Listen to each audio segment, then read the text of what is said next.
Assalamualaikum warahmatullahi wabarakatuh. Halo semuanya, saya Dini Sabila Ristia dari kelas 12 MIPA 1 nomor absen 6. Di video kali ini saya ingin mempresentasikan materi bab 3, yaitu tentang ijtihad dalam Islam. Apa sih ijtihad itu? Supaya lebih dalam mengetahuinya, simak video berikutnya. Bye-bye.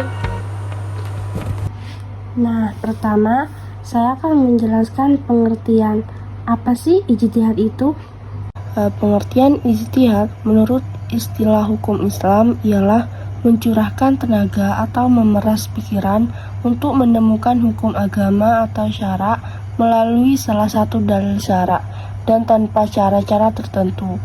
Imam Al-Ghazali mendefinisikan ijtihad adalah usaha sungguh-sungguh dari seorang mujtahid dalam upaya mengetahui atau menetapkan hukum syariat.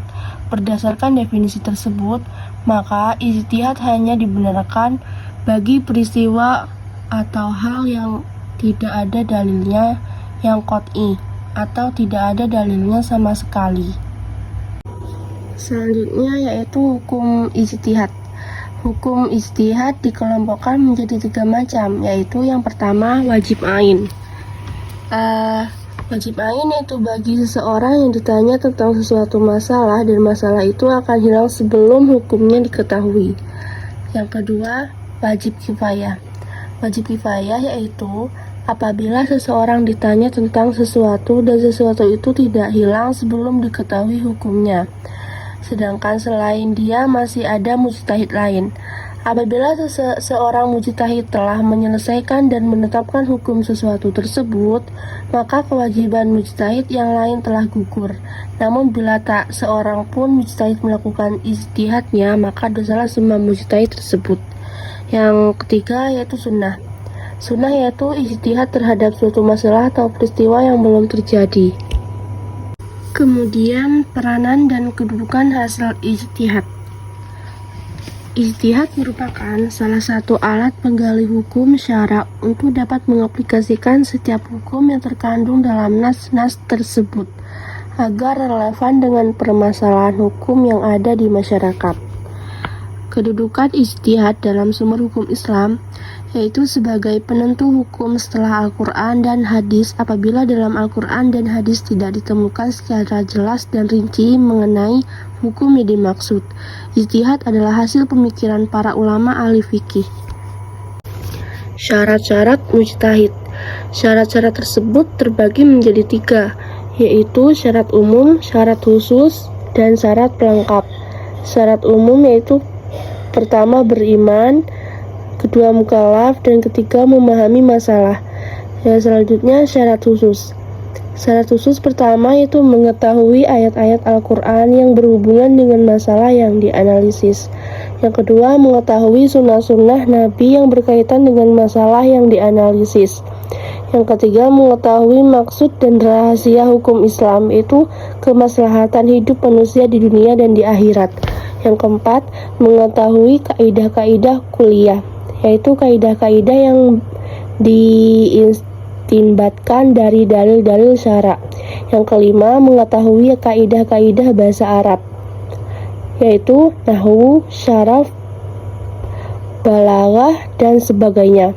Yang keenam mengetahui ilmu usul fikih yang meliputi dalil-dalil syara dan cara-cara mengistibatkan hukum. Yang ketujuh mengetahui ilmu mantik. Kedelapan mengetahui penetapan hukum asal berdasarkan baroah asliyah. Yang terakhir mengetahui soal-soal ijma sehingga hukum yang ditetapkan tidak bertentangan dengan ijma. Selanjutnya syarat-syarat pelengkap. Pertama, mengetahui bahwa tidak ada dalil qot'i yang berkaitan dengan masalah yang akan ditetapkan hukumnya. Yang kedua, mengetahui masalah-masalah yang diperselisihkan oleh para ulama dan yang akan mereka sepakati. Dan yang ketiga, mengetahui bahwa hasil ijtihad itu tidak bersifat mutlak.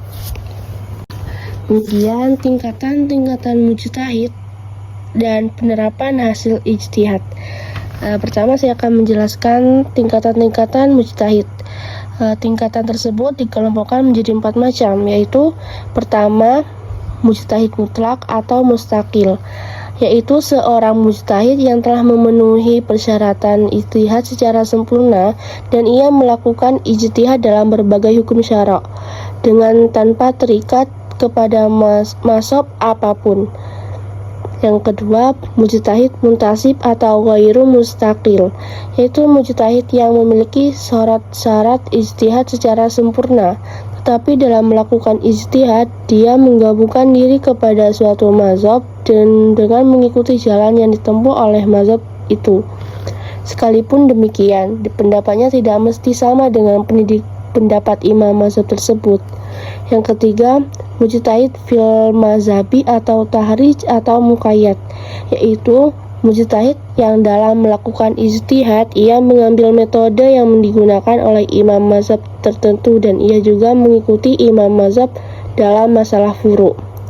Dan yang terakhir yaitu mujtahid murajih atau dalam istilah lain orang yang mentarjih, yaitu mujtahid yang dalam menggali dan menetapkan hukum suatu perkara didasarkan kepada hasil tarjih atau memilih yang lebih kuat dari pendapat imam-imam mazhabnya, tentunya dengan mengambil dasar hukum yang lebih kuat. Kemudian yaitu penerapan hasil ijtihad. Salah satu contoh ijtihad dalam kehidupan zaman sekarang, para ulama melakukan ijtihad dalam proses penentuan 1 Ramadan dan juga 1 Syawal.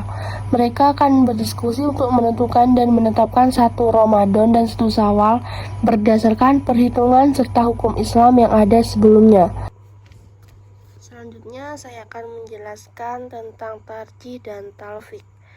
Yang pertama saya akan menjelaskan tarjih. Tarjih adalah menguatkan salah satu dalil dari 2 dalil yang bertentangan terhadap yang lain sehingga dapat diketahui mana yang lebih kuat, kemudian diamalkan dan dikesampingkan atau ditinggalkan yang lainnya atau yang lemah. Sedangkan talfiq adalah mengikuti suatu hukum dengan mengambil pendapat dari berbagai adegan dengan tujuan agar hukum tersebut dapat lebih ringan.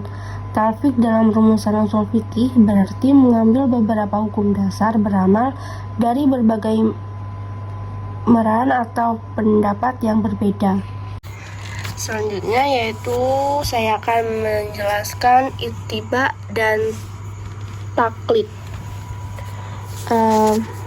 Pertama saya akan menjelaskan ittiba. Ittiba adalah menerima perkataan atau ucapan orang lain dengan mengetahui sumber atau alasan dari perkataan tersebut, baik dari dalil Al-Quran maupun hadis Nabi.